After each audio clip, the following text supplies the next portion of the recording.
The black trash bag hits the bed with a soft, empty thud. A girl lies on her back, 18 years old, eyes open, watching the ceiling fan turn. She does not flinch. Down the hallway, slippers whisper toward the kitchen. A coffee maker gurgles. A pan is being washed in the sink, a pan that is already clean, round and round, the same circles, over and over. And on a workshop wall 2 months ago, there was a calendar, her birthday, circled in thick red marker, and above the circle, in a man's cramped handwriting, 2 words, Freedom Day. She has $34 in her pocket. She has a photograph of a father who died when she was 3. She has a car that does not always start, and 5 hours north of here, in a town she has never heard of, a candle is burning on a mantle, the wax still warm, the wick still glowing. Somebody has been waiting. The black trash bag landed on her bed at 6:53 in the morning. It was the kind men use for hauling yard waste. Industrial, heavy plastic, black as a wet road in November. It hit the mattress with a soft, empty thud, and Maren Calloway did not flinch. She did not turn her head. She did not blink. She had been awake since 4 in the morning, lying on her back, watching the ceiling fan turn slow, lazy circles above her bed, the bed she had slept in for 11 years, the bed she would not sleep in again. She had known this day was coming. She had known it the way a deer knows winter, in the bones, in the quiet, in the way a man counts down to a thing he has been looking forward to for a very long time. And Hollis Pearson had been counting down. 2 months ago, she had walked out to his workshop looking for her bicycle pump. The pump she had bought for $15 at a yard sale 2 summers ago. The pump she kept for the slow leak in her front tire. And on the workshop wall, above his pegboard of wrenches, she had seen the calendar, her 18th birthday, circled in red marker, thick, angry red, and above the circle in his small, cramped handwriting, 2 words, Freedom Day. She had stood there in the workshop for a full minute, holding the pump. The cold had crawled up through the soles of her sneakers, through her ankles, through her shins, into her stomach, and she had understood. She had understood the way a person understands when the door of a cage has just been pointed out to them. She had not told her mother. There was no point in telling her mother anything anymore. Marguerite Pearson had been gone for a long time, even when she was sitting at the kitchen table, even when she was passing the salt, even when she was nodding through one of Hollis's monologues about the neighbors or the weather or whatever small grudge he was nursing that week. Marguerite had been gone since Maren was 3 years old, since Theodore Calloway died, since the day the scaffolding came down. So when the trash bag landed on the bed at 6:53 in the morning on the day after her 18th birthday, Maren did not cry. She did not gasp. She did not say a single word. She just kept looking at the ceiling fan. Just clothes and personal items, Hollis said from the doorway. His arms were folded across his chest. He was in his slippers, the slippers her mother had bought him 3 Christmases ago. Brown leather, sheepskin lining. Hollis had a way of leaning against door frames that made the whole house feel like his property, which it was, which it had always been, even when it wasn't. "Leave the furniture," he said. "The furniture stays." She did not answer. "You've got until noon." And then his slippers whispered down the hallway, toward the kitchen, where the coffee maker was already gurgling, and Maren lay there for another full minute, listening, counting the rotations of the fan, 1, 2, 3, until she sat up. She did not cry. She had used up her crying a long time ago, on smaller things. On a birthday party Hollis had refused to let her have when she was 12. On a school trip to Washington, he wouldn't sign the permission slip for when she was 14. On 1,000 small refusals that had hollowed her out by inches until there was nothing left to cry with. So she packed. It did not take long. 2 pairs of jeans, both worn thin at the knees, 4 shirts, a handful of underwear and socks, her toothbrush, the Wendy's uniform she still wore 4 nights a week for her 12 hours of part-time pay, a hairbrush, a small canvas bag of toiletries, and from the top drawer of her nightstand, wrapped in a square of clean dish towel, the only thing in the room that had ever truly belonged to her, a photograph. It was creased at the corners, faded around the edges, and it showed a young man, 24 years old, sitting on a couch, with a baby in a yellow blanket cradled against his chest. The young man was looking down at the baby with an expression Maren had spent 15 years trying to memorize. On the back, in pencil, in handwriting she had never seen alive, someone had written Tate and Maren, first week home, Theodore Calloway, her father. He had died when she was 3. A construction accident. That was all her mother had ever said about it. That was all anyone had ever said about it. 6 words. A construction accident. And then a silence that stretched across 15 years and into every room of every house she had ever lived in. She slid the photograph into the front pocket of her duffel bag, the one spot where it wouldn't get bent, and she pulled the zipper shut, and she stood up, and she walked down the stairs, in her sneakers, carrying the duffel bag over one shoulder, the black garbage bag in her other hand, because she had no other suitcase, because the only luggage in the house belonged to Hollis, and he wasn't about to let her borrow it. She stopped at the bottom of the stairs. She stood in the doorway of the kitchen. Her mother was at the sink. Marguerite Pearson was 42 years old, and once, a long time ago, she had been beautiful. There was a photograph somewhere in the house, in a drawer Maren had stopped opening years ago. A photograph of her mother at 23, head tipped back, laughing at something Theodore had said, her hair caught mid-toss in the summer light, her eyes alive. That woman was gone. The woman at the sink now had thin shoulders, graying hair pulled back in a tight knot at the base of her neck, and she was washing a pan that was already clean. She was washing it slowly, round and round, in the soapy water, the same circles, over and over. She did not turn around. "Mom," the sponge kept moving. "Mom, look at me." Marguerite turned off the water. She dried her hands on a dish towel, slowly, taking more time than she needed, and when she finally turned around, she looked at Maren for about a second, before her eyes shifted down to the floor and stayed there. "You'll be fine," that was what she said. "You're an adult now." Maren held very still. "I have $34. You have a job. I have a part-time job, Mom. They give me 12 hours a week." Marguerite folded the dish towel. She set it on the counter. She picked it up. She folded it again. Her mouth was a thin line. Her eyes were red at the edges, but her voice came out flat and dry, as if she were reading off a card someone had handed her. "Hollis is right," she said. "It's time." And what Maren saw in her mother's face in that moment was not cruelty, it was not anger, it was something worse, it was relief. The kind of relief a woman feels when a hard thing she has been carrying for a very long time is finally about to be set down. Maren did not say goodbye.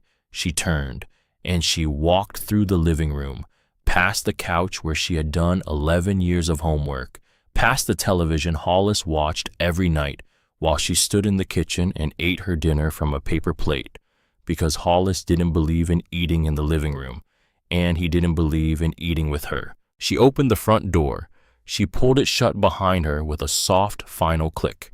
Her car sat at the curb, a 2004 Honda Civic, faded blue paint, the kind of blue that had been a color once and was now mostly a memory of color. She had bought it 8 months earlier, $300 of saved Wendy's money, and a $500 loan from her manager, which she had paid back in installments of $50 a paycheck. The check engine light had been on for 3 months. The passenger window did not close all the way at the top, leaving a finger-wide gap. That let in rain and cold air and the smell of whatever street she was parked on. She threw the duffel bag into the back seat. She set the garbage bag beside it. She slid behind the wheel, and she sat there. She sat there for a long time before she could make herself turn the key. Oh, she looked at the house. She looked at the upstairs window where her bedroom had been. She looked at the kitchen window, where her mother was probably still standing at the sink, washing a pan that did not need to be washed, and she understood, with a clarity that frightened her, that she would not be coming back, not for visits, not for holidays, not ever. She turned the key, the engine coughed twice, and caught, and she pulled away from the curb, and she did not look in the rear-view mirror, because there was nothing back there worth looking at. The first night she parked at a Walmart on the edge of town. She had pulled in at dusk, into the row farthest from the building, behind a long line of campers and box trucks, where she hoped nobody would notice a single Honda Civic with a girl inside it. She leaned the driver's seat back as far as it would go. She balled up an old sweatshirt and pushed it against the window for a pillow. She pulled her jacket over her like a blanket, and she did not sleep. She woke up 4 separate times, though she could not remember falling asleep in between. The first time a diesel truck idled in the next row over, the cab vibrating, the engine grumbling in the dark. The second time footsteps came down the row of parked cars, slow, even, and stopped beside her driver's side door. She lay perfectly still, eyes closed, hand under the sweatshirt, gripping her car keys in case she needed to start the engine and drive. After a minute, the footsteps moved on. The third time, somebody 2 cars over was trying door handles. She heard the soft metallic click of a handle being lifted and let go.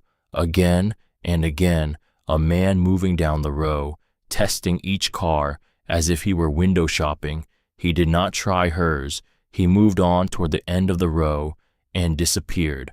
The fourth time she woke up for no reason at all and just lay there, staring at the gray ceiling of the Civic until the sky outside turned the color of dirty milk and the sun came up. She bought a coffee at the McDonald's across the parking lot for $1.19. She sat in the booth as long as they would let her. She used their bathroom to brush her teeth. She washed her face in the sink. She dried it with rough brown paper towels, and she looked at herself in the mirror, and she did not recognize the girl looking back. That girl looked tired. That girl looked older than 18. That girl looked like she had been hollowed out from the inside. Marin turned away from the mirror, and she walked back out to the car. She drove. She had no plan, so she drove. She filled the tank for $9 at a Sunoco off the interstate. She ate a cheeseburger from the dollar menu, sitting on the hood of the Civic, watching a hawk circle high above an empty field. The sky was very blue. The wind was very cold, and she felt nothing. The second night, she parked behind a closed lumber yard because it was raining, and she didn't want to sit in a Walmart parking lot in the rain. She listened to the rain on the roof for a long time. She thought about her mother. She thought about Theodore Calloway holding a baby in a yellow blanket. She thought about all the things she did not know about her own life, all the questions she had been told not to ask. Why don't I have grandparents? Why doesn't anyone talk about Dad? Why are there no photographs of him in the house? Where is he buried? She fell asleep with her hand on the photograph in the front pocket of her duffel bag. The third night, she parked at a rest stop on the interstate, under a row of tall pines that swayed in the wind. The bathrooms were open all night. There was a coffee machine that took quarters. She drank a cup of coffee that tasted like burnt cardboard, and she sat on a wooden picnic bench in the cold dark, and she did something she had not done since she was a child. She prayed. She had not been raised on prayer. Her mother had stopped going to church the year Theodore died, and Hollis called religion a tax on stupid people, so Marin had grown up in a house where the name of God was never spoken, except as a curse. But she had a memory, very faint, very small, so faint she had sometimes wondered if she had made it up. A memory of a woman holding her in a wooden pew somewhere when she was very small, the smell of lemon furniture polish, the smell of beeswax candles, a man's voice rising and falling above her head, the kind of voice that filled a whole room without ever getting loud, and someone's arms around her, warm, strong, smelling faintly of lavender soap.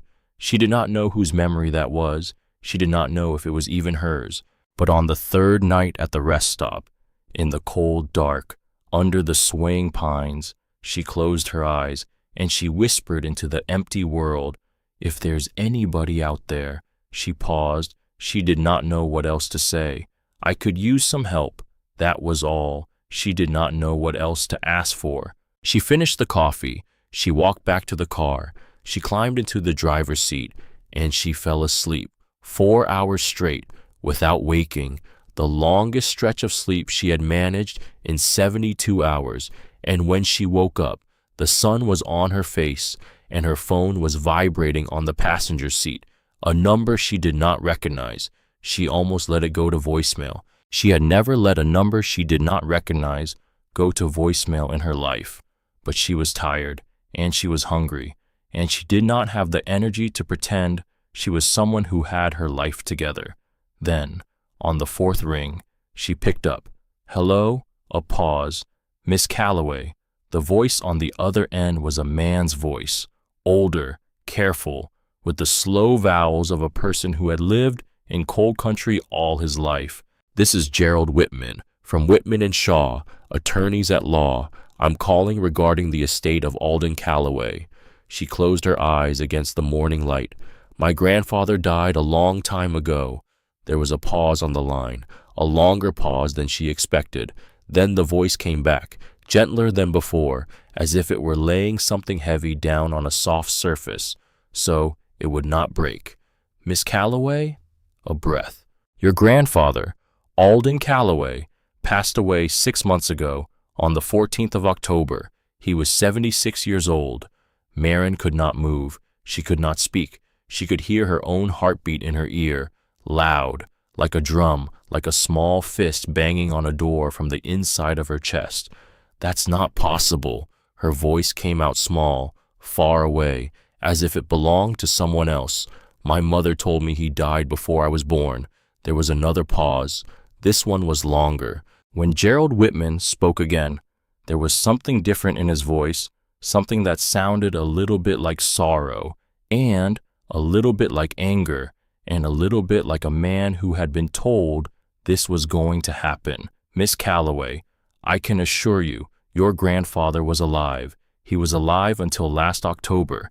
He lived in a town called Stone Hollow, about 5 hours north of your listed address, and he came to my office every spring for 15 years to update his will." She held the phone against her ear. She stared through the windshield at the pine trees moving in the wind. "He always asked the same question," Gerald said. "Every time he came in, he asked me whether I had been able to find you." The wall, something inside her chest, a wall she had been leaning against her entire life, was suddenly, silently, not there anymore. "What did he leave me?"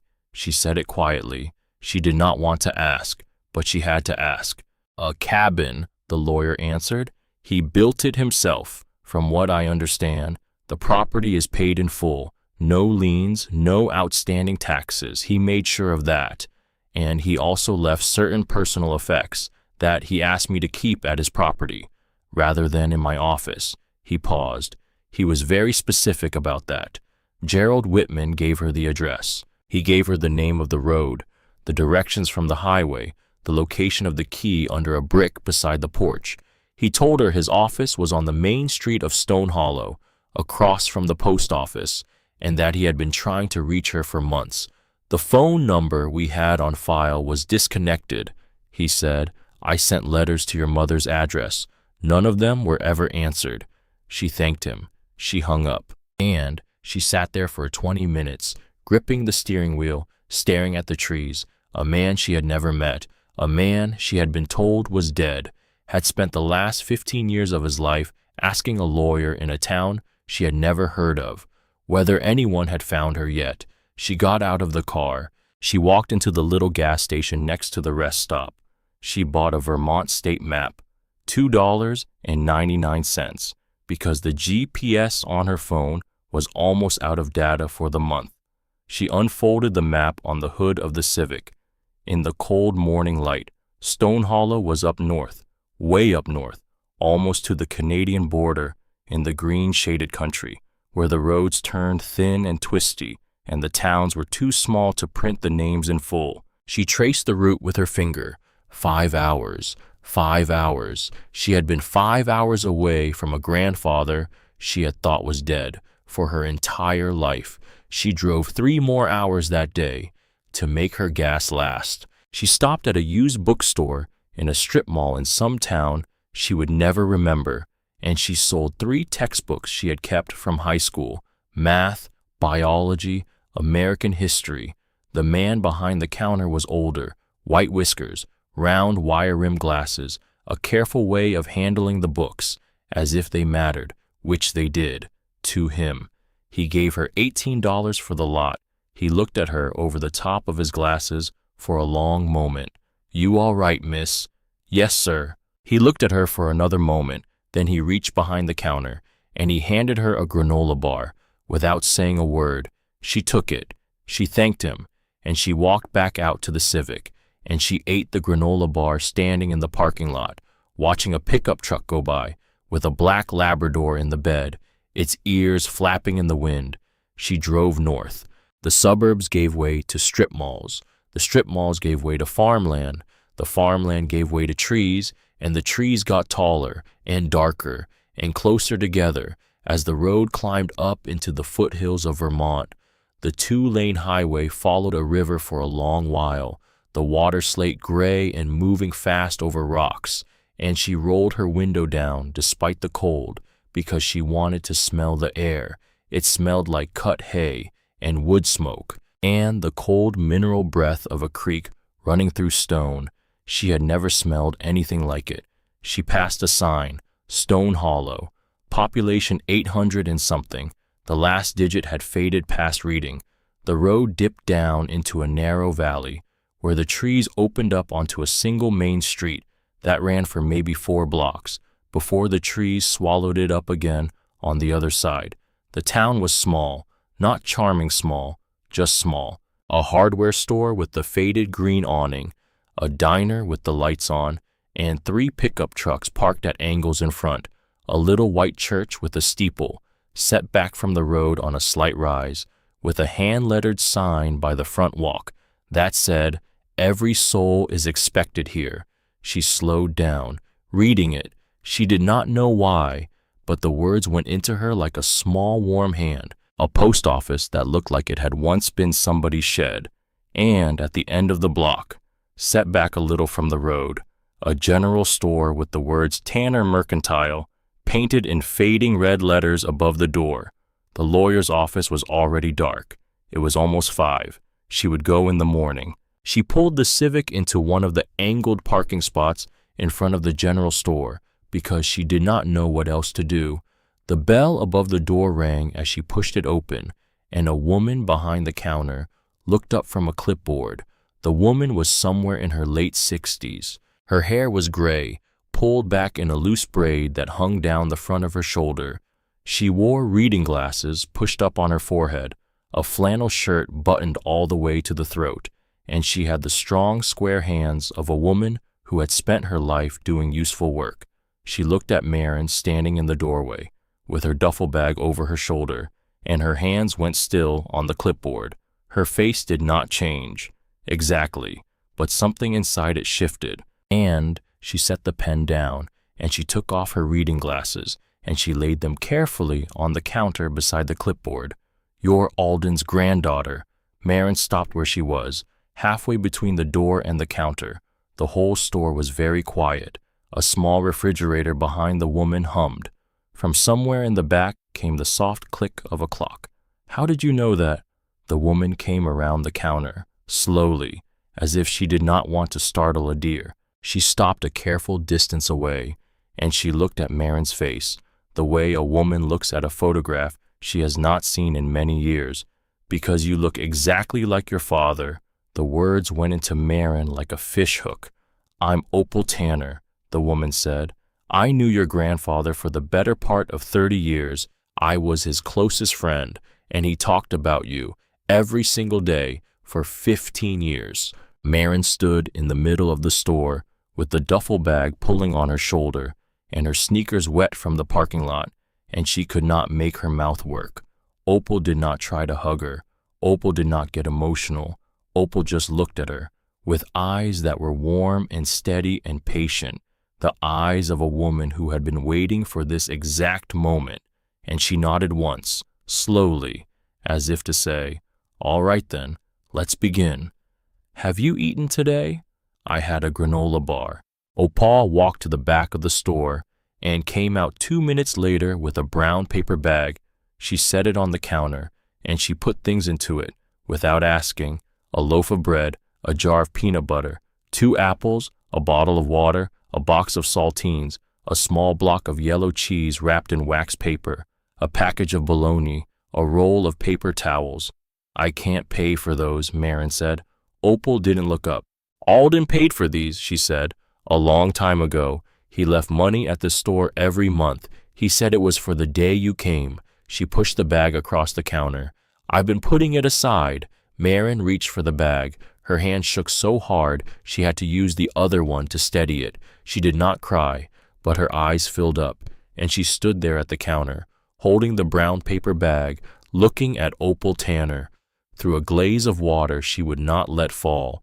What was he like? Opal leaned back against the counter, folded her arms across her chest, looked out through the front window at the gathering dusk over the main street. "He was a carpenter," she said. 40 years a carpenter, built houses up and down this valley. After your father died, he went through a hard stretch, drinking, 2 bad years, but he pulled himself out of it, got sober and stayed sober, spent every year after that working on the cabin out on Old Creek Road." She paused. "Built it with his own 2 hands. Every nail, every board, every joint. Took him 15 years. Why didn't he find me?" Opal looked at her then, and there was something hard in her eyes that was not directed at Marin, but at something far away, something she could not say out loud yet. "He tried, honey." Her voice was low. "Lord, he tried everything." She gave Marin directions. 2 miles up Old Creek Road. Take the left fork where the road splits at the dead birch tree. The mailbox has no name on it. "You go on out there now," Opal said. "Get yourself settled. I'll come by tomorrow." And then, almost as an afterthought, she said, "And Marin, the church across the street, the little white one, Sunday morning, 10 o'clock, if you want." Marin paused at the door. "Why would I want to go there?" Opal looked at her steadily. "Because your grandfather sat in the back pew of that church every single Sunday for the last 15 years of his life, and there's something there you should see." She did not explain more. She did not need to. Marin walked back out to the car. The bell rang behind her. The dusk had settled over the main street. The street lamps were just coming on, one by one, soft yellow puddles of light on the wet pavement. She drove with the brown paper bag of groceries on the passenger seat, next to the photograph of her father. The road went from pavement to gravel to packed dirt. The trees pressed in on both sides until the sky was just a narrow ribbon of pale evening overhead. The Civic bounced along the ruts. A deer crossed the road in front of her and froze with one foreleg lifted. She stopped, and they looked at each other for a long moment before the deer flicked its tail and walked into the underbrush. She came around the last bend, and she saw the cabin.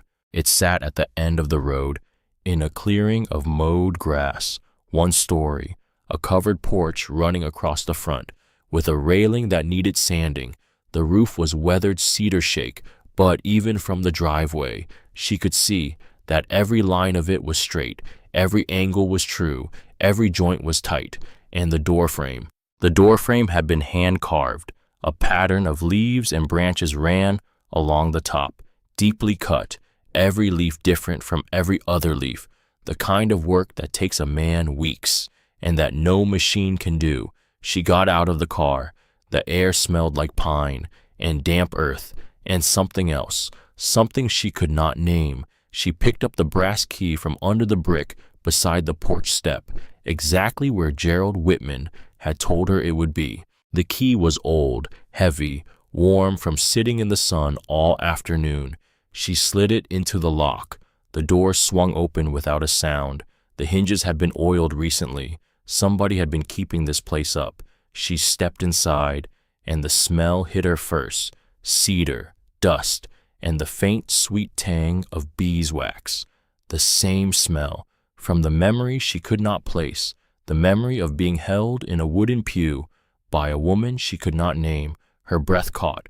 A small living room with a stone fireplace, a kitchen with one window over the sink, and a wood-burning cook stove against the back wall, a short hallway leading to one bedroom, and one small bathroom. Everything was built from the same warm-toned pine. Every shelf was level. Every drawer slid open and shut without catching. Nothing creaked. The floorboards were tongue and groove, fitted so tight you couldn't have slid a sheet of paper between them. She set her duffel bag on the floor. She walked through the room slowly, running her hand along the walls, opening drawers and finding them empty, opening cabinets and finding them empty, standing at the kitchen window and looking out at the backyard, where an old oak tree spread its branches over a square of weeds. That had once been a garden. There was no furniture, except a single wooden chair by the fireplace and a small side table beside it, and on the mantel, above the fireplace, all by itself, a brass candlestick with a half-burned candle in it. The wick was black, burned recently. She stepped closer. She touched the wax with one fingertip. It was cool, but not cold. The candle had been lit, not long ago, maybe a day, maybe two. Someone had stood in this cabin, in the last day or two, and lit this candle, and then walked away. She turned in a slow circle. She did not feel afraid. That was the strangest thing. She did not feel afraid. She felt watched. But the watching was warm, like the watching of someone who had been waiting for her, who had heard her coming up the road, and had lit a candle, so she would know. She stood in the middle of the small living room, the cabin her grandfather had built. A grandfather she had been told was dead, a grandfather who had spent 15 years asking a lawyer whether anyone had found her yet, a grandfather who had left a candle burning on a mantle for her. She did not understand it yet. She did not understand any of it yet, but she understood one thing. For the first time in a very long time, she was not lost. She was somewhere. She was somewhere she had been expected, and outside the window, the last of the daylight was fading behind the pines, and the wind was moving softly through the branches, and from somewhere far off, across the valley, a church bell rang once, just once, a single low note carried on the cold mountain air. Marin stood in the middle of the cabin, with her hand on the brass candlestick, and she listened to the bell fade into silence. And then, in that silence, she heard something else. Tires on gravel, a truck, coming up the driveway, slow, careful, coming home. Marin stood very still in the middle of the cabin, her hand on the brass candlestick, her breath shallow, because she did not know who was coming, because the candle had been lit by someone, because she was 18 years old, and alone, in a cabin at the end of a dirt road, 5 hours from anyone who had ever known her name. Headlights swept across the kitchen window. The engine cut off. A door opened and closed. Footsteps came up the porch steps, soft, heavy, the kind of footsteps that belonged to a person who was not in a hurry.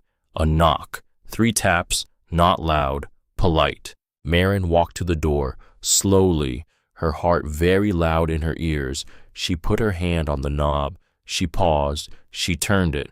Opal Tanner was standing on the porch, a casserole dish wrapped in a blue dish towel cradled in her arms. "Figured you wouldn't have a way to cook anything yet," Opal said. "And I didn't want you eating peanut butter on bread for your first night here." Marin let out a breath she had not known she was holding. "Come in." Opal stepped inside, the way a person does in a house where they have been 100 times before. She did not look around and wonder. She did not say anything. She walked straight to the kitchen, set the casserole on the wooden counter, pulled back the dish towel. Chicken and rice, steam curling up. The smell filled the cabin in 3 seconds. "There's not a table," Opal said.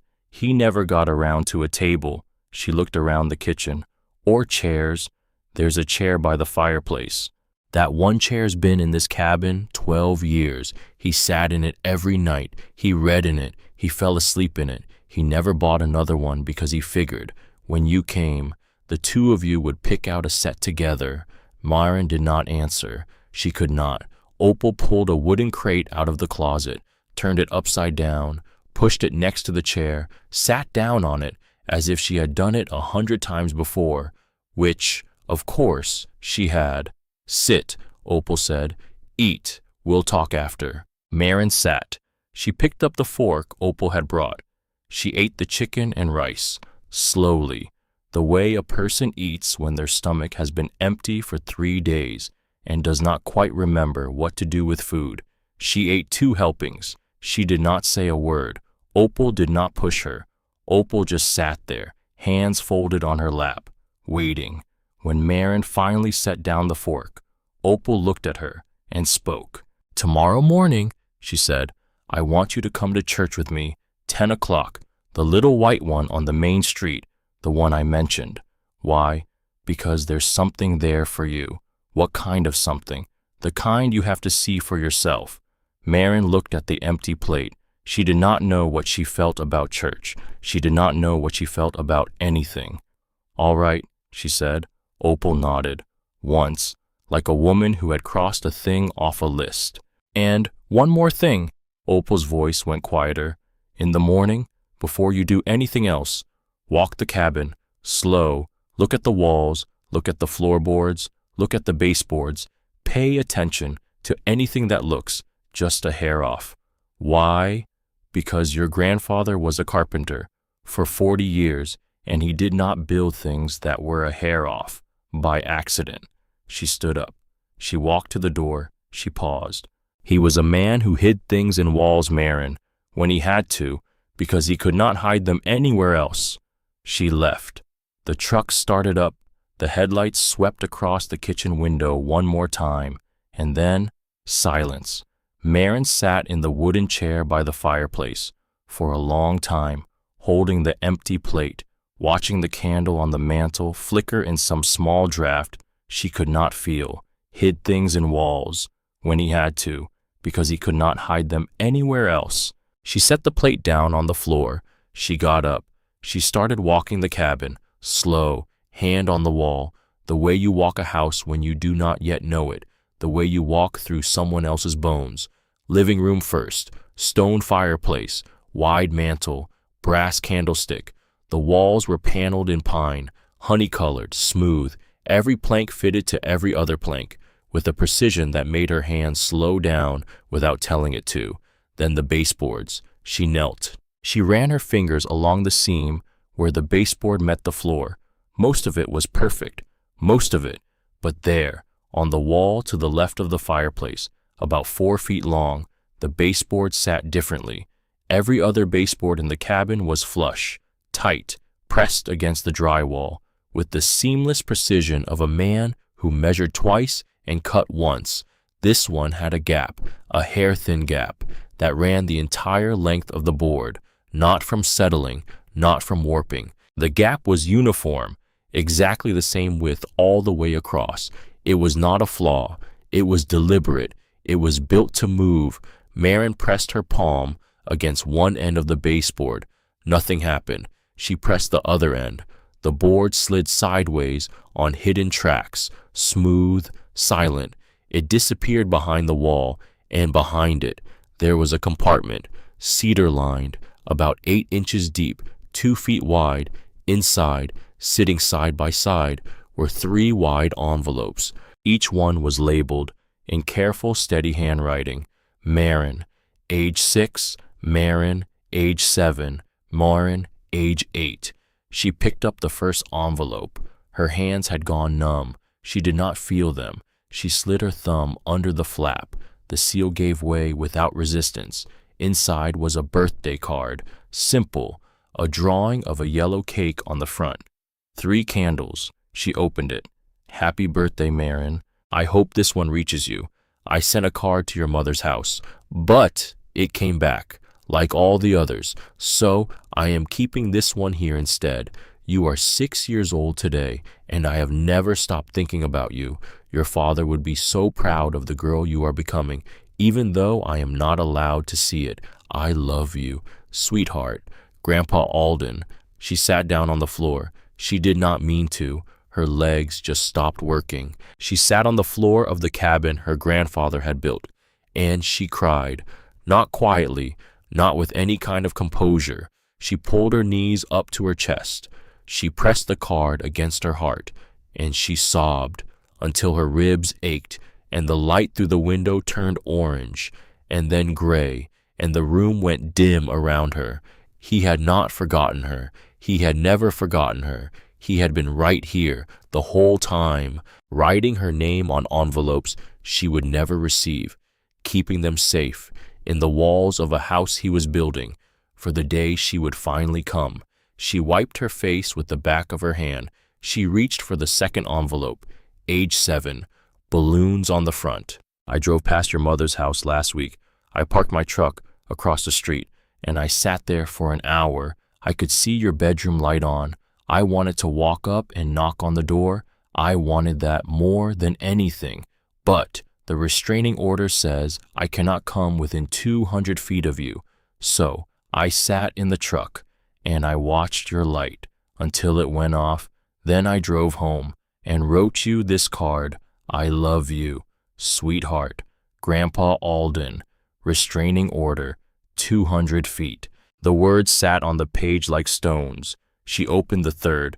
Age 8. I filed a petition with the court last month for visitation rights. The judge denied it. Your mother's lawyer said I was an unfit influence. I have been sober for 2 years now, but the things I did before that still follow me around.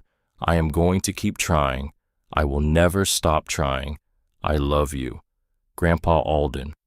3 cards, 3 years, of a man trying to reach a granddaughter who did not know he existed.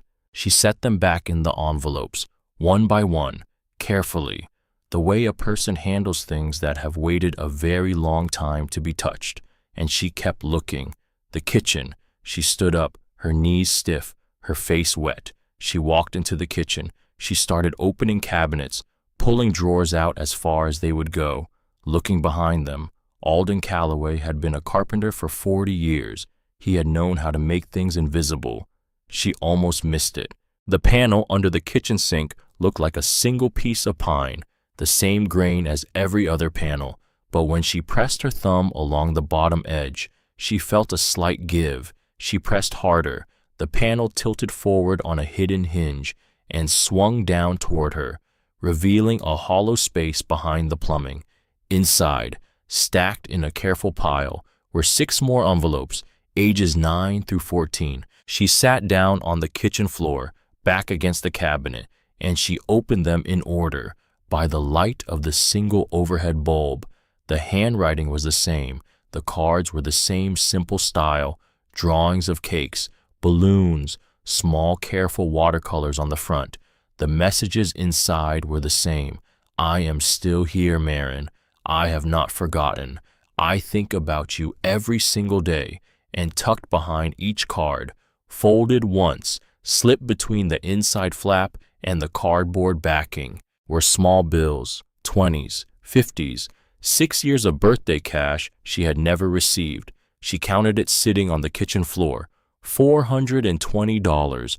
The card from age 12 was longer than the others. Marin, I send a card to your mother's house every year. They always come back, so I will keep them here instead. I do not know if you will ever see these, but I write them anyway, because the alternative is doing nothing, and I made a promise to your father that I would never do nothing. She held the card in both hands, and she felt the world tilt under her. Behind the envelopes, pushed all the way to the back of the compartment, was something else, a small wooden box, about the size of a paperback book. She pulled it out, carefully. It was heavier than it looked. The wood was sanded smooth, finished with a soft, hand-rubbed oil. There was a tiny brass clasp on the front, no bigger than a dime. She opened it. A music box mechanism sat inside. The brass comb and cylinder had been fitted precisely into a hollowed-out cradle of the same pine, with a small key on the outside. She turned the key 3 times. She let it go. The mechanism began to play, a lullaby, slow, gentle, a tune she did not recognize, though something in the back of her mind, very faint, said that she had heard it once, somewhere, a long time ago, in a memory she could not quite reach. On the inside of the lid, burned into the wood with a wood-burning tool, were 5 words, "I made this for you." She let it play until it wound down. The silence after it stopped was the deepest silence she had ever heard. She wound it again. She closed her eyes, and for a moment, in the small wooden cabin, at the end of the dirt road, with the night pressing dark against the windows and the wind moving in the pines outside, she did not feel alone. She slept on the bedroom floor that night, her duffel bag for a pillow, her jacket for a blanket, the music box on the floor beside her head. She wound it 3 more times before sleep, and each time it played, she felt a little less of the cold leave her body. She woke up at 6, light coming in through the bedroom window. She walked through the cabin, quiet, barefoot on the cold floor. She washed her face in the bathroom sink. She brushed her teeth. She put on a clean shirt from the duffel bag, and at 9:45, she drove down Old Creek Road, past the dead birch tree, onto the gravel, onto the pavement, into town. The little white church sat on its slight rise above the main street. The sign by the front walk still said the same thing. Every soul is expected here. Opal was waiting at the bottom of the church steps, in a long brown coat, her gray braid pulled forward over one shoulder. "Come on, honey." She took Marin's arm, lightly, the way an aunt would. They walked in together. The church smelled like beeswax. The smell hit Marin in the chest, and her steps faltered. Opal noticed, but did not comment, just kept walking. Beeswax, lemon furniture polish, the smell from the memory she could not place, the memory of being held in a wooden pew by a woman she could not name, the arms around her, warm, strong, smelling faintly of lavender soap. She had been here before. She knew it now. She had been here before. The pews were dark wood, polished by 100 years of hands and elbows. Opal led her to the second row, not the back. Marin noticed that. Not the back. And in the back pew, the very last pew, sat empty, with a small white card on the seat, hand-lettered, reserved, in memory of Alden Calloway. Marin stopped. Opal touched her elbow. "That's where he sat," Opal said, "every Sunday. For 15 years. They keep it open now, for him." Marin could not move for a moment. Then she sat down in the second row, and the service began. She did not remember much of it later. She remembered the songs. She remembered the way the light came through the stained glass window and laid itself across the floor in long red and blue stripes. She remembered an old woman 2 rows ahead of her who turned around once and smiled, and she remembered the woman at the front of the church, the pastor, Pastor Bernadette Hayes, 65 years old, white hair pinned back in a low bun, a simple black robe, reading glasses on a chain around her neck. She had the kind of voice that filled the whole room without ever getting loud, the kind of voice from the memory, rising and falling above a small girl's head. Marin sat very still. She did not understand what she was feeling. After the service, Pastor Bernadette stood at the front door, greeting people, shaking hands, asking after their week. The line moved slowly past her. Old men in flannel shirts, women in wool coats, a young couple with a baby in a striped knit cap. Opal nudged Marin forward. When she reached the front, Pastor Bernadette took one look at her, and her eyes went wet, just for a second. Then they cleared. "You're Marin." "Yes, ma'am." "You finally came?" The pastor's voice was quiet, but it carried. "I have something for you. In my office. Will you come?" Marin looked at Opal. Opal nodded. She followed Pastor Bernadette down a side hallway, past framed photographs of past pastors, past a bulletin board covered in announcements, to a small office with a desk and 2 chairs and a window that looked out on the church garden. Pastor Bernadette did not sit down at the desk. She walked straight to a wooden bookshelf. She took down a thick, leather-bound book. She set it on the desk. She opened it. She turned page after page, slowly, until she found the one she was looking for. Then she turned the book around so Marin could see. "This is the baptismal record of this church," she said. "It goes back 93 years. Every soul that was baptized in this sanctuary.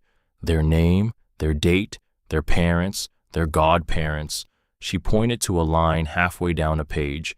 Marin leaned forward. She read, "March 12th, 18 years ago, Marin Eloise Calloway, daughter of Theodore Calloway and Marguerite Calloway, baptized at 2 months of age, godparent and spiritual sponsor, Alden Calloway, officiated by the Reverend Bernadette Hayes." Marin could not speak. She stared at her own name, written in a hand that was not her own, on a page in a book in a church she had never been to in her life, except she had been here. She had been here when she was 2 months old. "You held me," she said.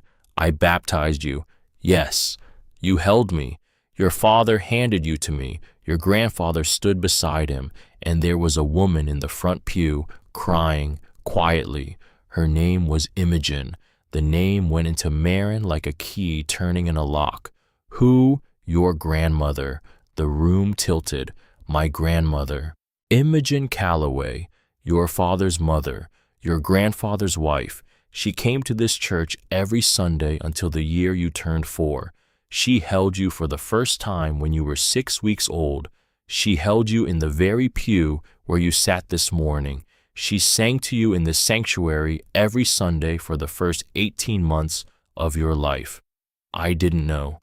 She died, Marin, the year you were 4. A stroke, very fast. Your grandfather had just buried his son the year before, and then, the next spring, he buried his wife. He came to her funeral in this church, sat in the back pew, alone, and he sat in that back pew every Sunday for the rest of his life, because, he told me once, it was the place she had been the happiest, and he could not bear to sit anywhere else. Marin put one hand on the desk to steady herself. A grandmother, she had been told, by her mother, by Hollis, by the silence in the house where she grew up, did not exist. I remember her voice came out very small.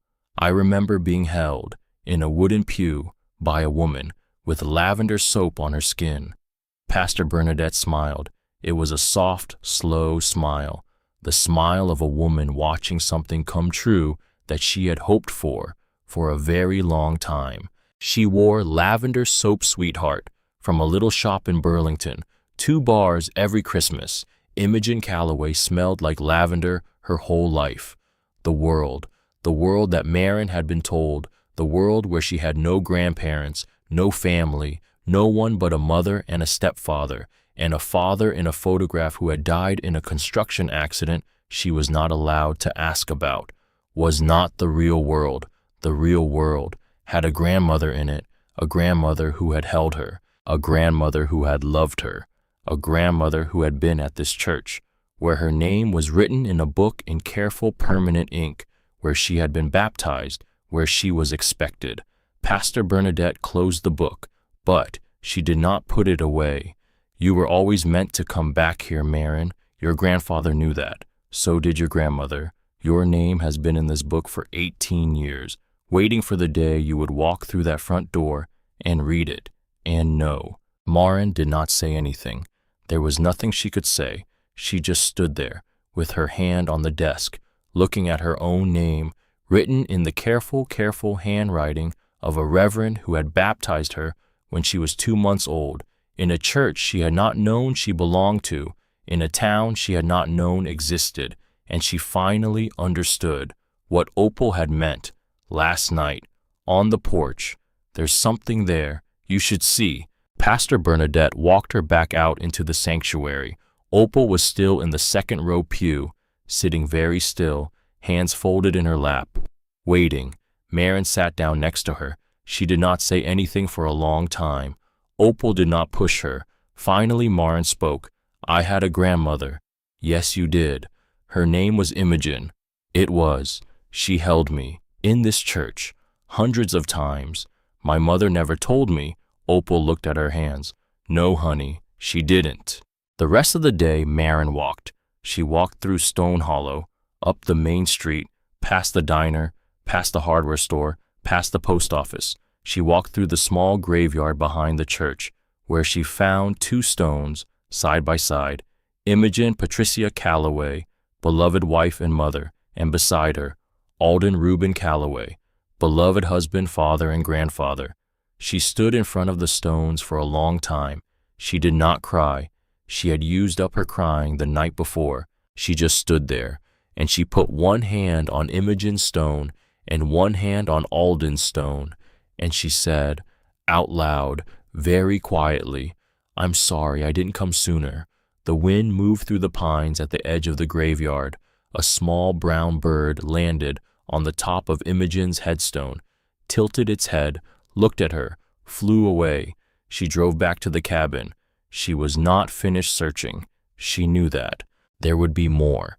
There had to be more. He had built 2 compartments she had already found, the baseboard in the living room, the panel under the sink.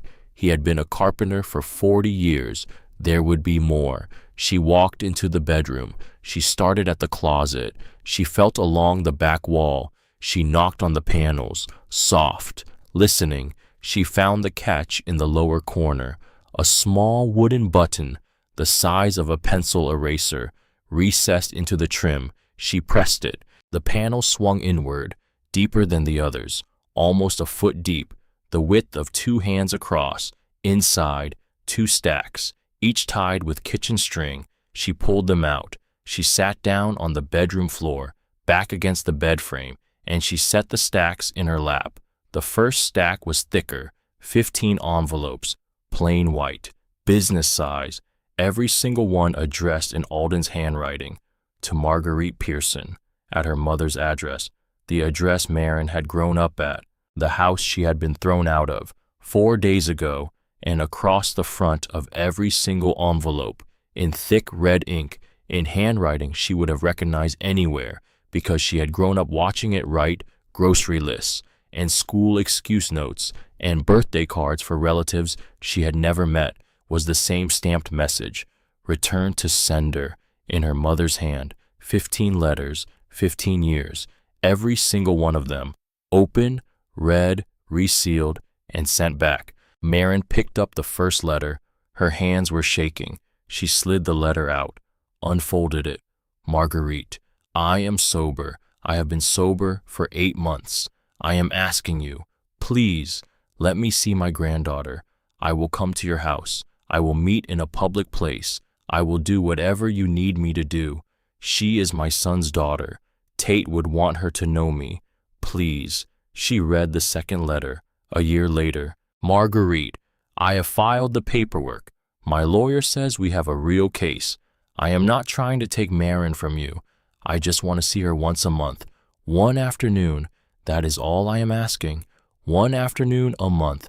I will bring her back at any time you say. I will sign anything you want me to sign. Please. She read the 6th letter. Marguerite, I know you read these. Before you send them back, the postmarks show they have been opened. I do not understand what I have done.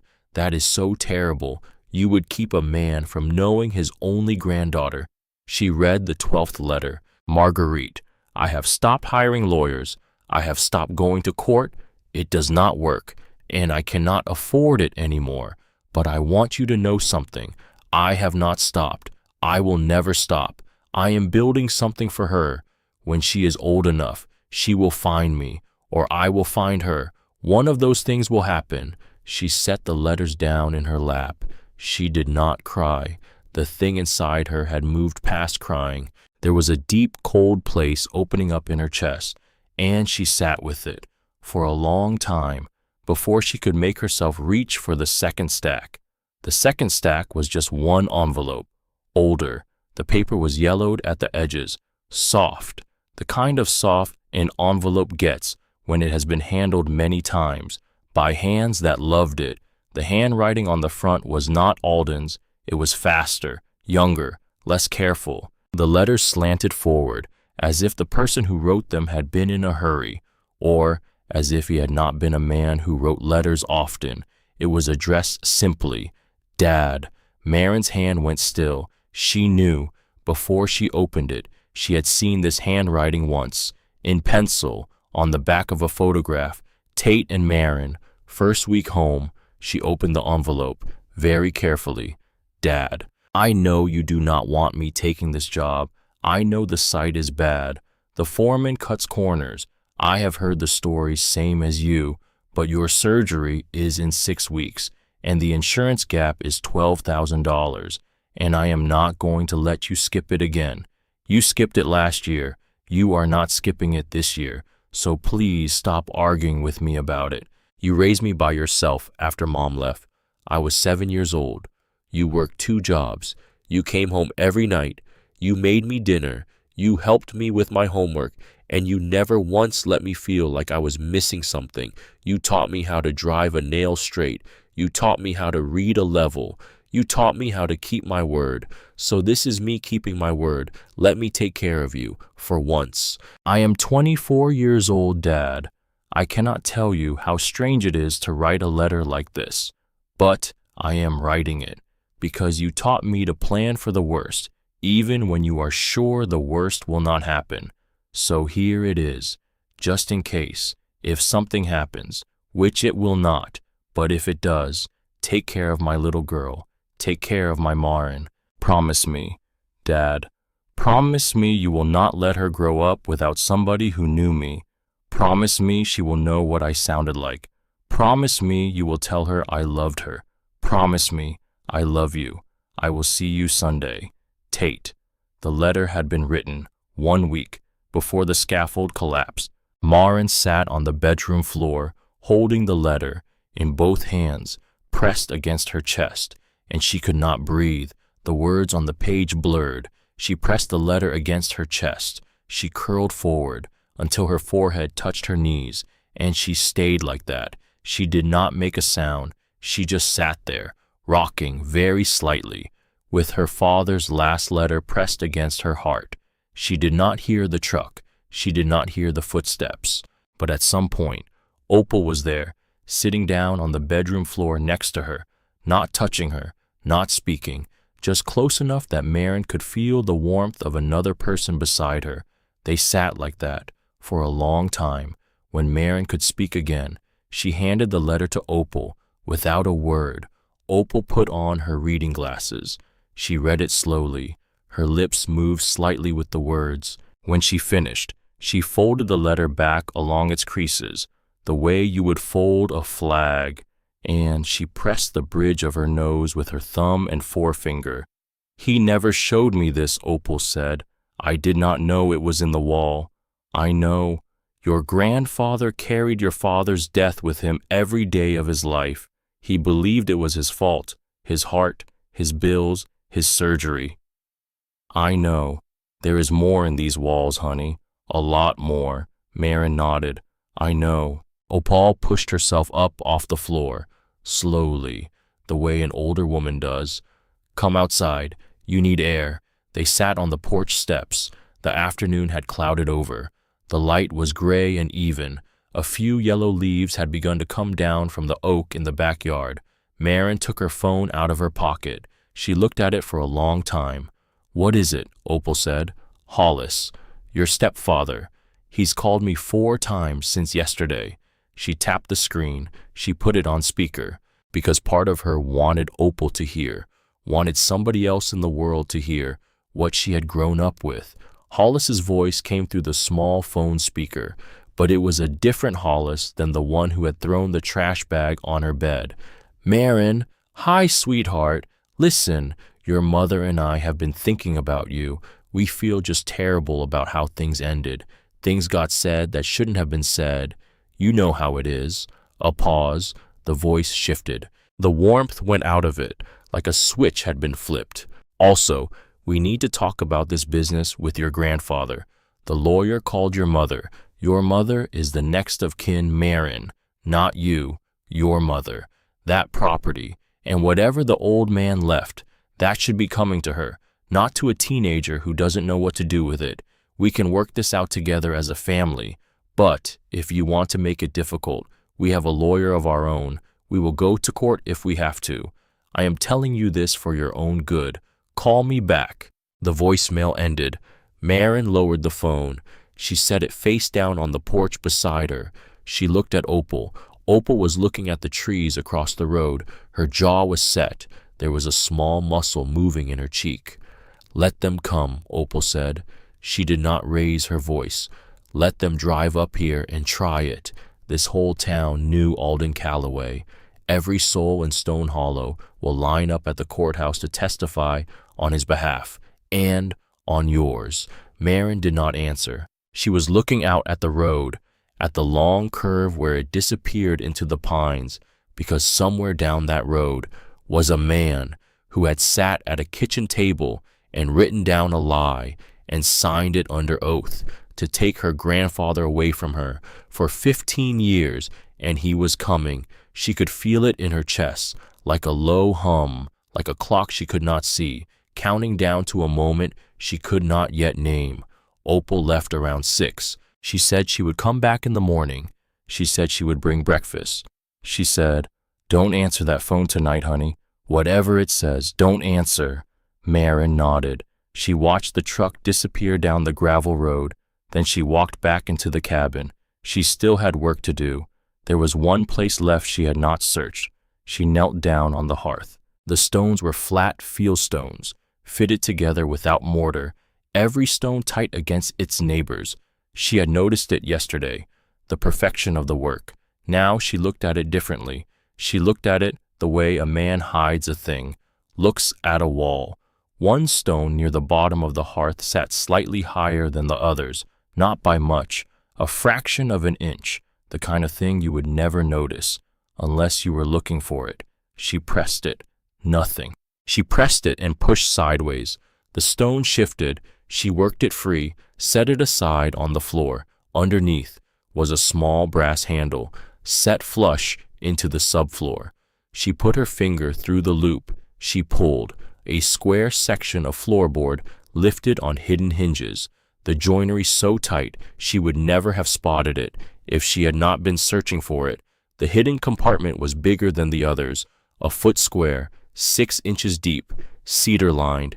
Inside, 2 things: a thick manila envelope, swollen with papers, the metal clasp tarnished from age, and a small wooden box, darker than the music box, heavier, walnut maybe. She lifted the manila envelope out first. It was heavy. She sat down cross-legged on the living room floor. She unfolded the metal clasp. She pulled out the contents. Court documents, pages and pages of them, printed on heavy legal paper, official stamps, case numbers across the top. She read. The first set was a petition filed in the county family court when Marin was 6 years old, in the matter of visitation rights for Alden R. Calloway. Petitioner, regarding the minor child, Marin E. Calloway. Alden had filed for supervised visitation. He had attached character references from Opal, from his doctor, from his AA sponsor, from 2 former clients whose houses he had built. He had included proof of 18 months of continuous sobriety, certified by his treatment counselor. He had asked the court for 1 afternoon a month, supervised by any party of Marguerite's choosing. The response from Marguerite's lawyer was stapled behind the petition. It was 4 pages long. It alleged that Alden had a history of severe alcohol abuse. It alleged that his living conditions were unstable. It alleged that he posed a danger to the minor child. And on the 3rd page, it referenced a sworn affidavit from one Hollis J. Pearson, stepfather of the minor child. Marin turned to the affidavit. Her hands had gone steady, cold steady, the kind of steady that comes when the body knows that crying will not help. The affidavit was 2 pages. I, Hollis J. Pearson, being duly sworn, do declare the following to be true under penalty of perjury. On or about the night of October 14th, the petitioner, Alden R. Calloway, arrived at our residence in a visibly intoxicated state at approximately 11:30 p.m. He pounded on the front door for several minutes. When I opened the door, he shouted threats at myself and my wife, Marguerite Pearson. He stated, and I quote, that he would kill me if I kept him from his granddaughter. He stated that he had a firearm in his vehicle. He refused to leave the property when asked. I called the local police, who arrived approximately 20 minutes later, at which point Mr. Calloway had departed. The affidavit was signed and notarized. Marin read it twice. Then she read the judge's ruling 3 pages further back. The court finds that the petitioner has not demonstrated sufficient stability or evidence of a non-threatening relationship to warrant unsupervised or supervised visitation at this time. Petition denied. The court further orders a no-contact restraining order at the request of the respondent with a 200-foot perimeter. Petition denied. She looked again at the affidavit. She thought about the third birthday card she had opened, the one written when Alden had been sober for 2 years, the one where he had said, "The things I did before that still follow me around." He had not denied his past. He had owned it. But the man in this affidavit, the man who had pounded on the door at midnight and threatened murder and waved a firearm around, that man had never existed. Marin knew it, the way she knew her own face in the mirror. She had grown up with Hollis Pearson. She had watched him for 11 years. She had seen him lie about smaller things 10,000 times. Lie to her teachers, lie to the neighbors, lie to her own mother about where he had been and what he had been doing. She knew the shape of a Hollis lie, the way a fisherman knows the shape of a fish under the water. And she knew, with absolute certainty, that the man who had written this affidavit had sat down at a kitchen table somewhere and made the whole thing up. He had perjured himself in a court of law to take her grandfather away from her. She set the court papers down on the floor. She picked up the walnut box. She opened it. Inside, stacked neatly in a tied bundle, were 15 United States savings bonds, heavy paper, official seals, serial numbers across the top. She lifted them out one at a time. Each one was issued in the name Marin E. Calloway. Each one was dated 1 year apart. The earliest was from when she was 3 years old. The most recent was from last spring, 6 months before Alden died.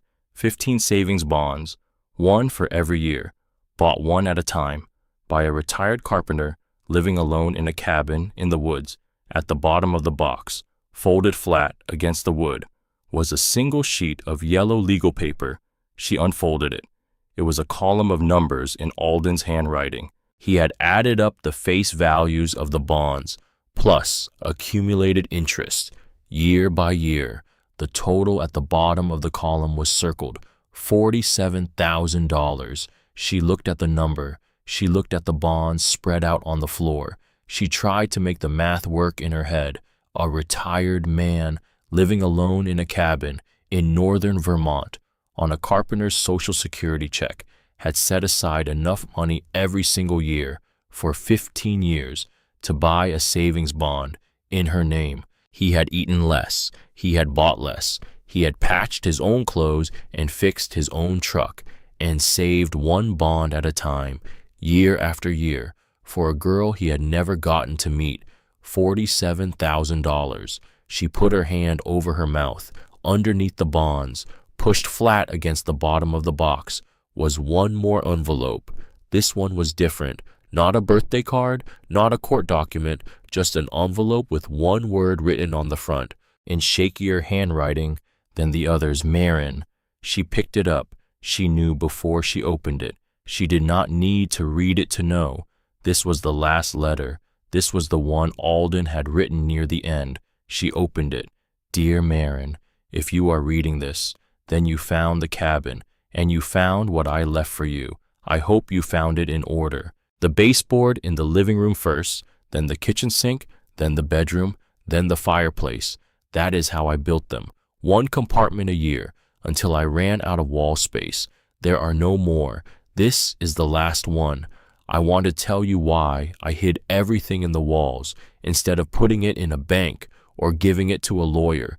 The answer is simple. She cannot steal what is hidden in the walls of a house she will never visit. Your mother took the money I mailed. She destroyed the birthday cards I sent. She turned every lawyer and every judge against me. But she does not know this cabin exists. She has never been here, and she never will be, unless you decide to tell her. I need to tell you about your father, in case nobody else ever will. Tate died on a construction site on the morning of April 14th. He was 24 years old. He took that job to pay for my heart surgery because my insurance was worthless and the hospital wanted $12,000 up front. I told him not to go. I told him I would rather die on my kitchen floor than put him up on a scaffold he did not trust. He went anyway. He said, "Let me take care of you for once, Dad." 3 weeks later, the scaffold gave way and he was gone. I have carried that with me every day since. Your father died because of my heart. My bad heart killed my boy. And then your grandmother. The next year, she was gone too. A stroke. The doctor said grief had nothing to do with it, but I knew. I drank for 2 years. I will not pretend otherwise. I drank hard, and I did things I am ashamed of, and there were nights I do not remember. I was a poor excuse for a man in those 2 years, but I got sober. Marin, I got sober because I made your father a promise the day you were born, and I intended to keep it even after he was gone. That promise was to take care of you. I could not get to you. Your mother saw to that. So I did the only thing I knew how to do. I built this cabin. I built every joint and every shelf and every drawer. I built the hiding places in the walls. One a year on your birthday. I bought a savings bond every spring. I wrote you a card every year, and I tucked it into a wall, and I told myself that one day, when you were old enough, you would find your way here, and you would find what I left for you, and you would know that you were loved. That is the whole thing. Marin, that is the entire thing I wanted you to know. You were loved every single day of your life by a man you never got to meet, by a man whose only son was your father. You were loved when you were born. You were loved when the court said no. You were loved when I was drinking and could not love myself. You were loved when I built this cabin and when I hid these letters in the walls, and you are loved now. Wherever I am, you are loved now. You have your father's hands. Marin, I know that. Even though I never got to see you hold a tool, Opal told me things about you when she could find out anything. She said you were quiet and strong, and you did not complain. That is Tate. That is exactly who Tate was. Whatever your mother tells you about me, know this. I tried. I tried with everything I had. The law would not let me through, so I built a door of a different kind. You walk through it. The bonds are yours. The cabin is yours. Everything I built and everything I saved, I built and saved for you. I am old now and tired, and I do not think I have much time left, but I leave here knowing I kept the only promise that ever mattered to me. I took care of my granddaughter. I love you, sweetheart. Your grandfather, Alden. Marin sat on the floor of the living room. She held the letter. She did not cry. The crying was somewhere far away from her now, in a quieter place, a place she would visit later when she was alone with it. She read the letter again. Then she folded it back along its creases. She slid it back into the envelope. She put the envelope on the wooden chair by the fireplace, where she could see it. The night passed in pieces. She did not sleep. She drank water from the tap. She walked the cabin. She touched the walls, the shelves, the door frames.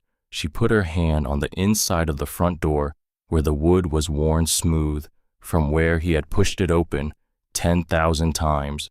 With his right palm, she slept maybe an hour, maybe 2.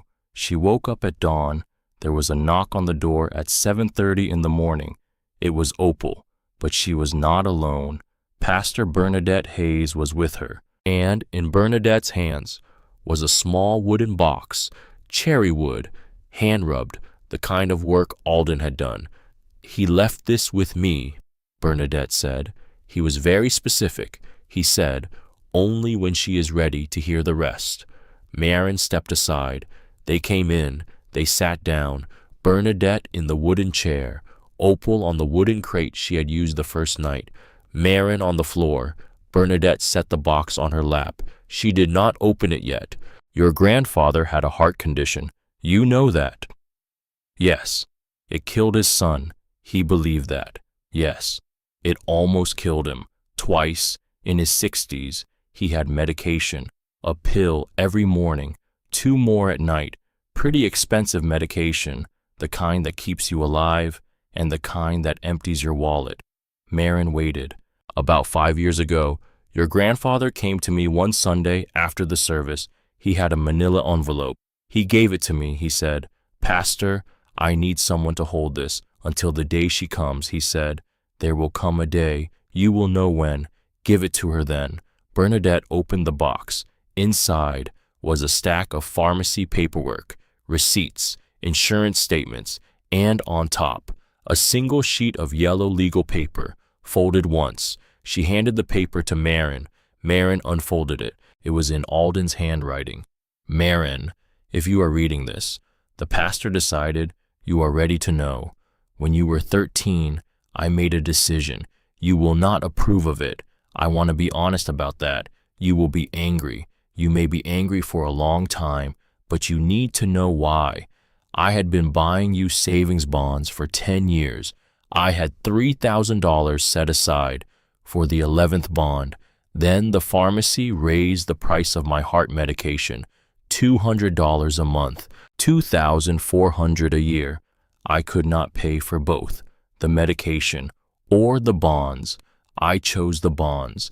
I am not telling you this to make you feel guilty. I am telling you this because you deserve the truth, and you deserve to know what your grandfather chose. With the time he had left, I chose you. I chose to give you a future I could put my hands on, even after I was gone, instead of a few more years of a life I had already been living, without my son, without my wife, without my granddaughter. I am 71 years old when I am writing this. The doctor told me if I stopped the medication, I might have 5 years, or I might have 1. He did not promise me anything. I have lived a long life. Marin, I have not lived enough of it with you, but that was not your fault, and it was not mine. I want you to have the cabin, the bonds, the letters in the walls. I want you to have my hands, your father's hands, your grandmother's hands. I want you to have all the hands that loved you, sitting on top of you. When you sit down at a workbench and pick up a chisel, do not be angry with me. Please, I made my peace with this a long time ago. I love you, Grandpa Alden. Marin did not move. She did not cry. She did not breathe. She just sat on the floor of the cabin with the letter in her hands and the truth sitting on top of her chest like a stone she could not lift. 5 years, 5 years. He had ended his own life by inches, for her, for a granddaughter he had never met, for 15 savings bonds, for $47,000. She set the letter down. She put both her hands flat on the floor of the cabin. She felt the wood he had cut, the wood he had sanded, the wood he had laid down, plank by plank, with his own 2 hands. She did not say anything. She did not need to. Bernadette put one hand on her shoulder, light, steady, the way a pastor does when there are no words for the thing. Opal sat very still on the wooden crate, her eyes wet. She had known for years. She had carried this with her, and she had waited for the moment when Marin was ready to know. A long time later, Marin spoke, her voice quiet. He could have had more time. Yes, he chose this instead. Yes, for me. Yes. The 3 women sat in the cabin Alden had built, the cabin he had paid for in years of his own life, and the wind moved in the pines outside, and the morning light came in through the kitchen window, and the music box sat on the mantel, waiting for her hand to wind it. The car pulled up at 2 in the afternoon, a small silver sedan, out-of-state plates. Marin was on the porch. She was sanding the railing with a square of 80 grit sandpaper, the way Alden would have done it. Long, even strokes, going with the grain, taking her time. She did not stop. She watched the car pull into the driveway. The driver's side door opened first. Her mother stepped out. Marguerite Pearson was wearing a long wool coat, dark sunglasses. She stood beside the car for a moment, looking up at the cabin, looking at the porch, looking at the carved leaves around the doorframe. The passenger door did not open. Marin could see a figure inside, slumped low in the seat, head down, looking at a phone. Marguerite walked up the path, slowly. She stopped at the bottom of the porch steps. She took off her sunglasses. She looked up at Marin, standing on the porch, with a piece of sandpaper in her hand. Marin did not answer. Marguerite looked at the porch, at the sanded railing, at the cabin with its hand-carved door frame. Something moved across her face that Marin could not read. Maybe shame, maybe grief, maybe just the look of a woman seeing a place she had spent 15 years pretending did not exist. "We need to talk," Marguerite said, "about your grandfather's property." Marin set the sandpaper down on the railing behind her mother. The passenger door of the sedan finally opened. Hollis Pearson stepped out. He was wearing a sport coat over a button-down shirt, the way a man dresses when he wants to look like he means business. He did not come up the driveway. He leaned against the side of the car, arms folded. The afternoon was very still. Marin looked at her mother. Then she looked past her at Hollis. Then she looked back at her mother. "Come up on the porch," she said quietly. "Just you, not him." Marguerite hesitated. Then she climbed the porch steps. Marin opened the door behind her. She did not invite her mother inside. She walked into the cabin alone, and she came back out a moment later, carrying the bundle of 15 letters, tied with kitchen string. She set the bundle on the porch railing. She fanned the envelopes out so that the red return to sender stamps were visible on every single one. Marguerite Pearson looked down at her own handwriting, 15 years of it, splashed in red ink across her father-in-law's letters, and the color drained out of her face like a tide going out. She put one hand on the railing to steady herself. She did not speak. Marin did not speak either. The wind moved in the pines. Somewhere up the road, a crow called once, twice, and was answered by another crow, further off in the trees. "I can explain these." "I'm sure you can." "Marin." "I read them, Mom. I read all of them." Marguerite closed her eyes. "It was complicated." "No, it wasn't." The words came out flat, not angry. Marin was past angry. "He wrote to you every year for 15 years. He apologized in some of them. He begged in some of them. In one of them, he said he just wanted one afternoon a month, one afternoon. And you wrote return to sender on every single one. There's nothing complicated about that. You don't know what he was like. You told me he was dead." That sentence hung in the air. Marguerite flinched. "You looked at me when I was a child, and you told me my grandfather had died before I was born. You let me grow up believing that. You let me write a school essay in the 4th grade about how I had no living grandparents. I remember writing it. I remember the teacher gave me a sticker for the handwriting. Marin, he was 5 hours away. He was alive the whole time. He sat on this porch every single evening for 15 years, and he watched the road, and you knew where he was, you knew what he was doing, and you let me believe he was dead." Marguerite's hand on the railing began to shake. Marin went into the cabin. She came back out with the manila envelope. She set it on the railing next to the letters. She opened the clasp. She pulled out the affidavit, the one Hollis had signed and notarized when Marin was 6. She set it on top of the envelope so the heading was facing her mother. Marguerite read the first line. Her hand went to her mouth. "You knew about this." Marin, you knew. Your lawyer used this in court to deny him visitation, to get a restraining order. This was the document that kept him 200 feet away from me for the rest of my childhood. Marguerite did not answer. Did it happen? Marin, did it happen, Mom? Did he come to the house in the middle of the night, drunk, and threaten to kill Hollis and wave a gun? Did that happen? A long, long pause. No, the word came out very quiet. He came to the house once. He came one time. He had been drinking. He was not violent. He was crying. Marin, he stood on the porch, and he asked to see you. Hollis answered the door. Hollis told him to leave. He left. That was it. He never came back. And the gun. There was no gun. And the threats. There were no threats. Marin looked at her mother in the slanting afternoon light. She did not raise her voice. She did not need to. Hollis committed perjury in a court of law to take my grandfather away from me. Marin, and you signed off on it. At the bottom of the driveway, Hollis started up the path toward the porch. That is enough, he called. That is enough of this. Marguerite, we are leaving. Stop right there. Hollis.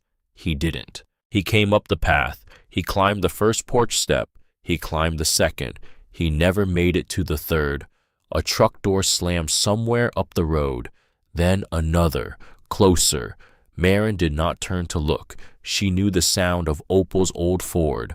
Opal had seen the sedan with the out-of-state plates roll through town an hour earlier. She had picked up her phone. She had made 3 calls. That was all. Opal walked up the path, slowly. She did not hurry. She walked with the deliberate steadiness of a woman who had decided how this was going to go before she ever got out of the truck. And her hands were empty, and her face was calm, and she stopped at the bottom of the porch steps, about 6 feet away from Hollis, and she looked at him with her arms folded across her chest. Hello there. Hollis looked at her. This is a family conversation, ma'am. That's so. Another vehicle came around the bend in the road, a red pickup, dented along one side, with a load of 2x4s strapped in the bed. It pulled up behind Opal's truck.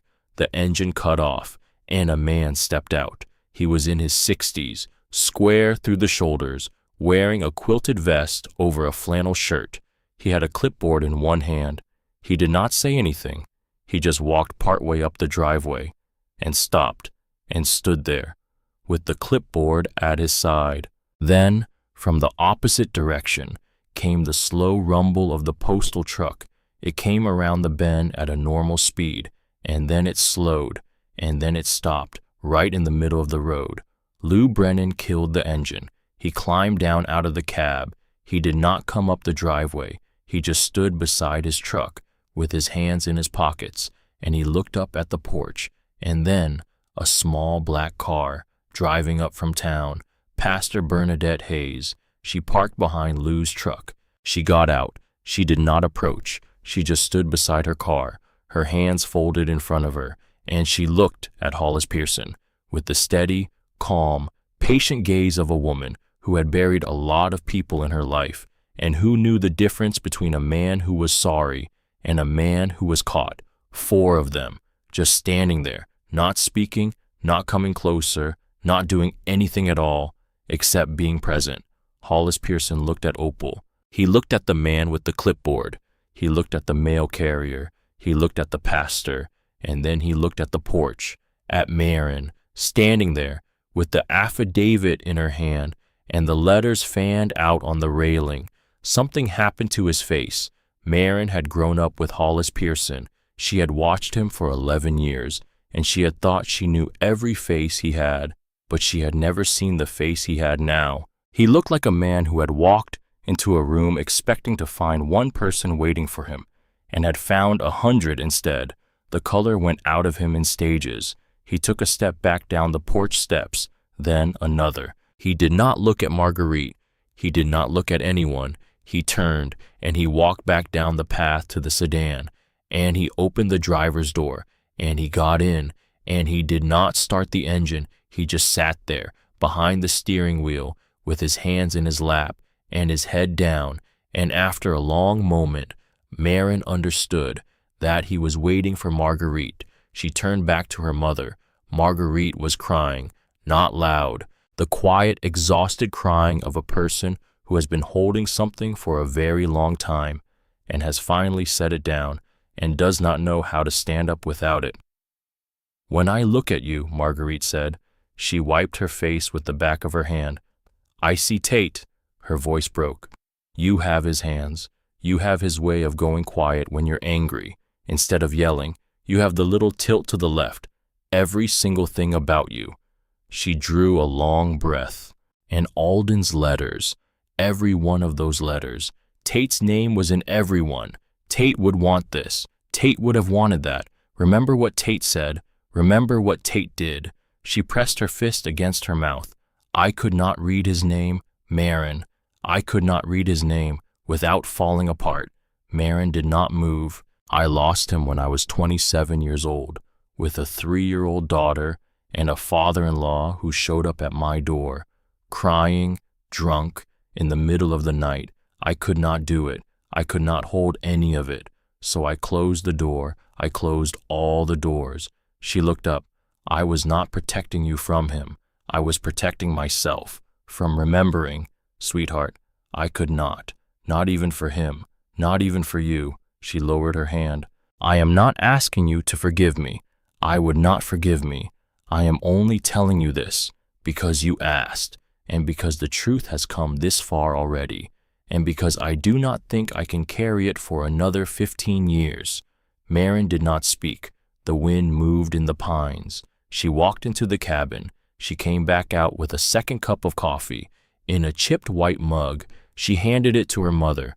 Marguerite took it with both hands. She did not say thank you. She just held the mug, and the steam came up into her face, and she closed her eyes against it.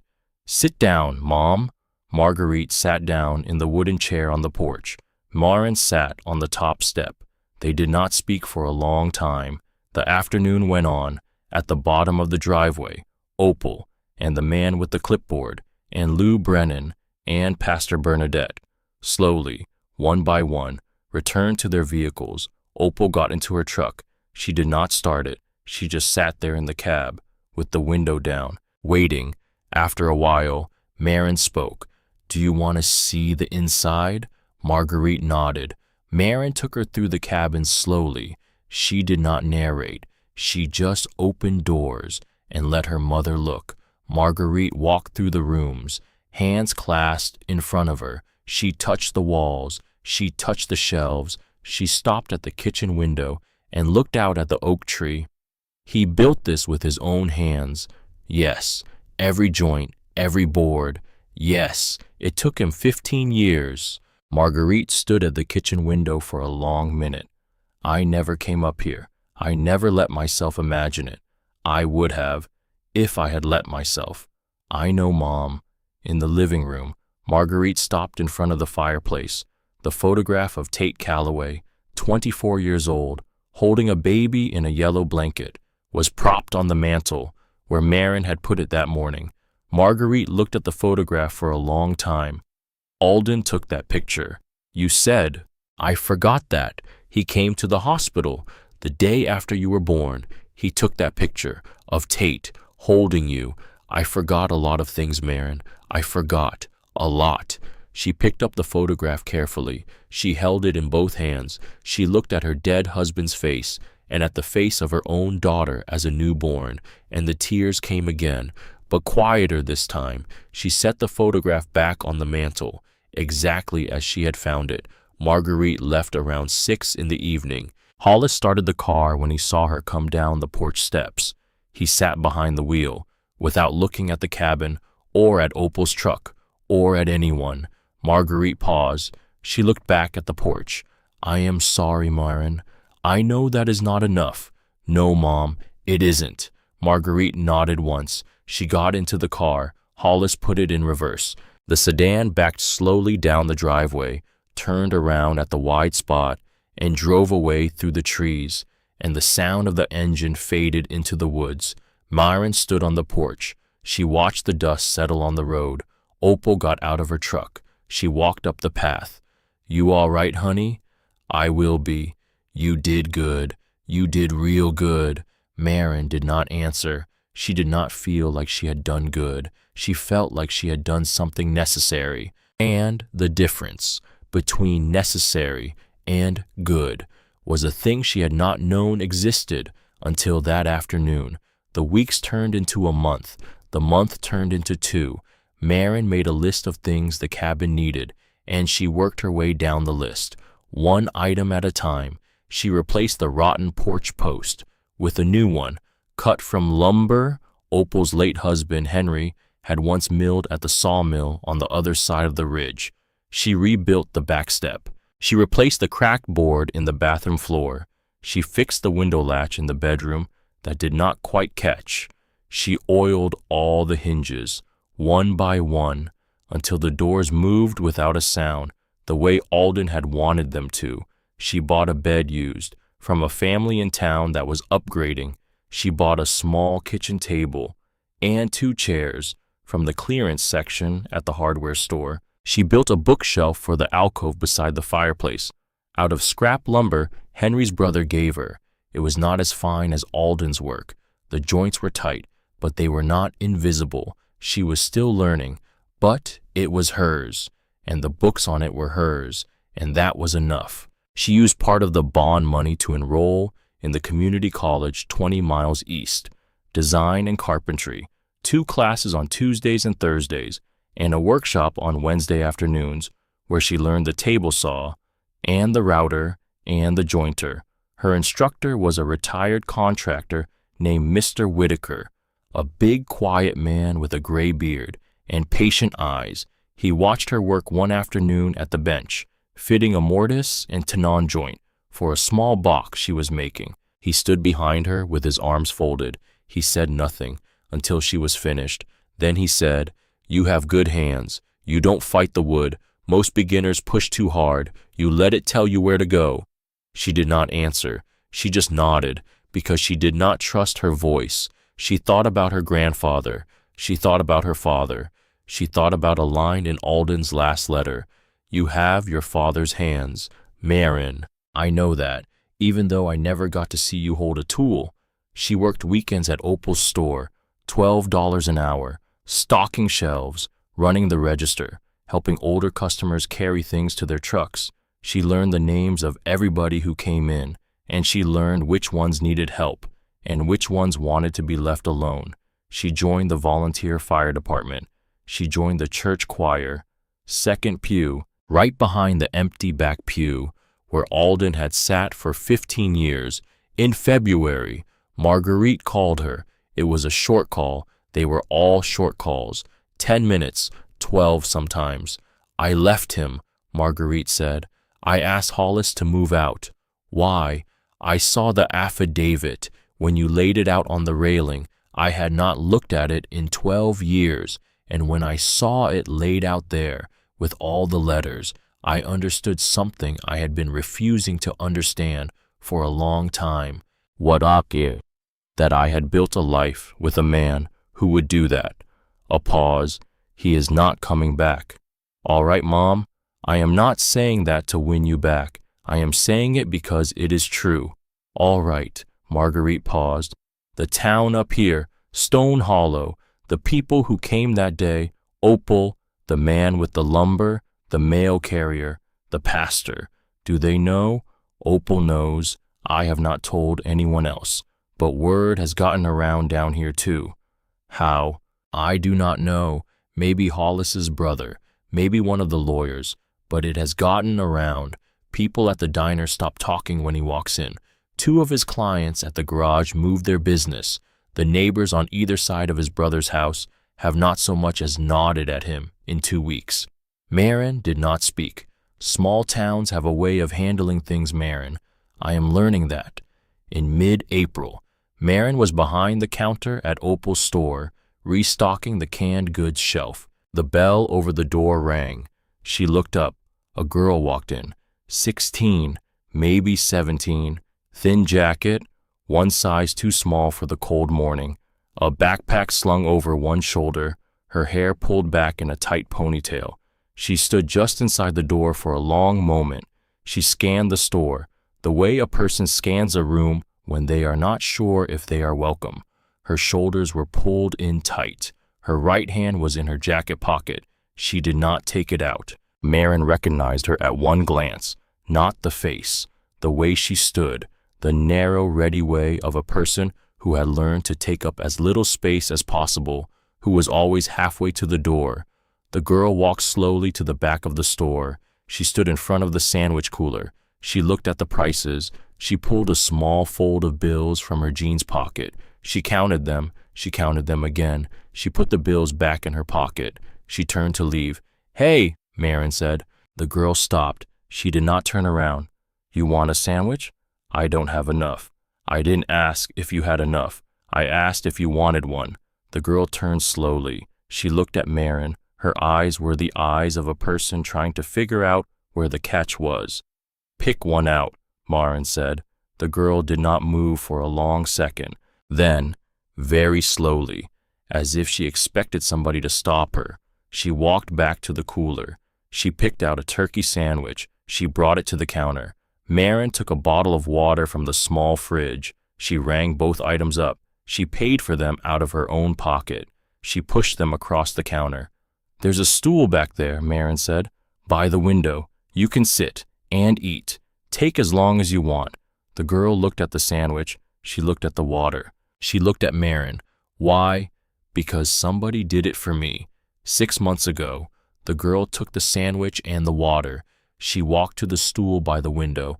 She sat down. She unwrapped the sandwich slowly, as if she did not quite believe it was real, and she ate it in small, careful bites, looking out the window the whole time. Marin went back to stocking the cans. She did not watch the girl. She did not want her to feel watched. Opal was at the back of the store, leaning in the doorway to the storeroom, arms folded. She had been there the whole time. She did not say a word. When the girl finished the sandwich, she folded the wrapper into a neat square. She put it in the trash. She walked to the counter. "Thank you." "You're welcome." Marin pulled a piece of paper from the pad by the register. She wrote a number on it, in pencil. She slid it across the counter. "That's my phone," she said. "If you need anything, if you need a place to sit, if you need a sandwich, if you need somebody to call, that's the number." The girl looked at the paper. "You don't know me." "I know. You don't have to do anything about that. Just keep the number." The girl took the paper. She folded it once. She put it in the inside pocket of her jacket, the small zippered one, the one she had probably learned to put important things in. A long time ago. She nodded at Marin. She walked out. The bell rang behind her. Opal came up after a while. She picked up a can of tomato soup. She turned it around in her hand thoughtfully. "Your grandfather would have done the same thing." "I know. That's how it works, honey. Somebody does it for you. You do it for somebody else. It is a small thing. It is not the answer to anything. But it is how a town like this gets to be a town like this." That evening, Marin sat in the rocking chair on the porch. The sun was going down behind the pines. The sky was orange at the bottom and a deep cold blue at the top, and the first stars were beginning to come out in the east. Inside the cabin, on the mantel, were 2 framed photographs. Tate Calloway, 24 years old, holding a baby in a yellow blanket, and beside it, Alden Calloway, in a red flannel shirt, sitting in a kitchen chair with a baby in the crook of his arm, looking down at her with the closed, careful smile of a man who was holding something more precious to him than he had words for. The baby was Marin. She was wrapped in a yellow blanket. Beside the photographs, a small wooden rattle, whittled by hand, by her father. Before she was born, beside the rattle, the music box. She had not forgiven her mother, not all the way. She did not think that was the kind of thing that happened all at once, or maybe ever, not completely. But she had stopped refusing the phone calls. They were on a schedule now. Tuesday evenings, 10 minutes, 12 sometimes. She rocked slowly on the porch. She thought about how she had come here.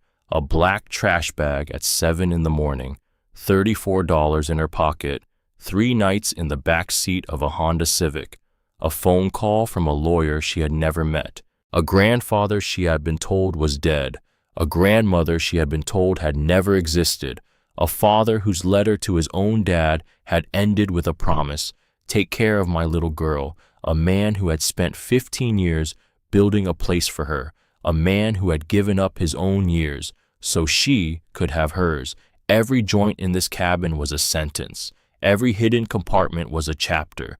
The whole house was a letter, written in pine and oak and cedar, from a man who had not been allowed to send any other kind of letter, to the granddaughter he had loved every single day of his life.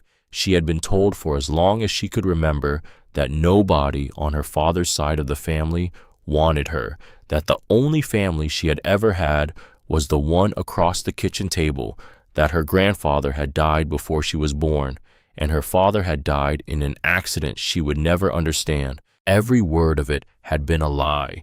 She finished her coffee. She stood up. She went inside. She walked through the living room, past the bookshelf she had built, past the mantel. She paused at the music box. She wound it 3 times. She let it play. The lullaby filled the small cabin, slow and gentle, the same tune Alden had set into the small brass cylinder. Some night 15 or 20 years ago, at his workbench.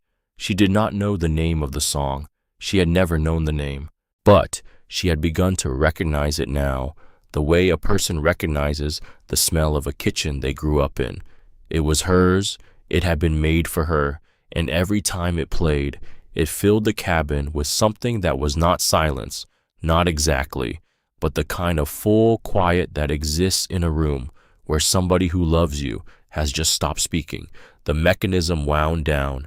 Maren stood for a moment in the dark living room of the cabin her grandfather had built. Then she walked down the hallway. She turned off the light, and she went to bed in a place where she finally, completely belonged.